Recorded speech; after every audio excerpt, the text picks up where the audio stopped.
Hi authors, my name is Jennifer Carr and I'm here to help you build more realistic characters with psychology.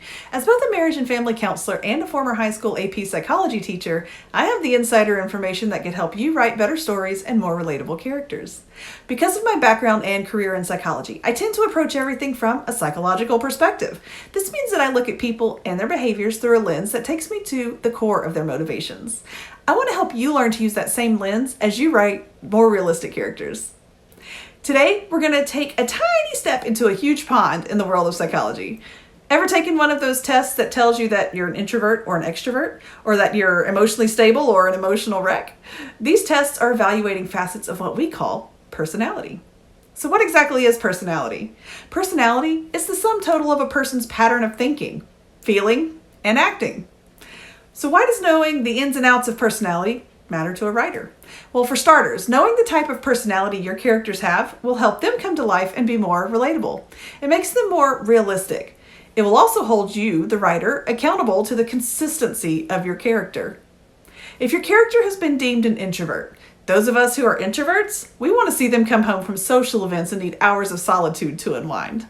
If your character is highly conscientious, they would likely be successful in school due to their ability and borderline compulsions to be organized, meet deadlines, comply with rules, and work hard. Understanding your character's personality can also help you decide if the career you want them to have is appropriate, or vice versa. If you know what career you want them to have, it will help you determine what kind of personality to give them. Knowing how to interact with others, how a person relaxes, what motivates them, how they handle stress or pressure, they're all tied to a person's personality. Developing a character's personality will help you understand their needs and wants and how to satisfy them. So how can you put all of the pieces together?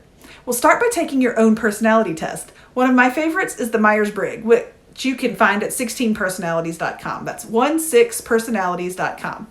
Their website also has some great articles under the resource tab that might just spark some inspiration for that one character you've been stuck on as far as development goes.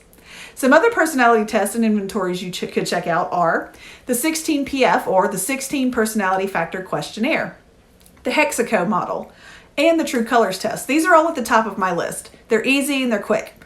So take them for yourself first to become familiar with the test, what it measures, and what the results look like.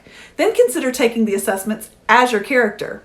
Once you've got an idea of who your character is, do some research on his or her personality type. It might surprise you how much more quickly and realistically your character comes together. One last word. Keep in mind that there are multiple influences on the development of personality, such as genetics, as well as the environment in which a person is raised. What's more, a personality can change and vary slightly over time. The more life experiences a character has, the more opportunity he or she has to experience change in personality. This means you don't have to pigeonhole your character into fitting into an exact mold for their entire lifespan. For example, if you write them as a developing person, from say younger years to adulthood, as a child they might be a very hard orange according to the True Colors assessment, but by the time they reach adulthood they exhibit traits that are more closely related to a blue. The old adage, time changes people, is quite accurate. And while the changes might not be excessive, they can be impactful, so keep that in mind as your character comes to life on paper. I hope this is helpful in some way, at least to get you started down the path of writing characters a little more accurately and realistically, in order to keep the focus on your story and to hold your reader's attention. If you have questions about developing your character's personality, or if you just want to dive deeper into topics like this one, let me know and I'll be glad to make it happen. Just leave your comments and suggestions down below, and be sure to follow for more.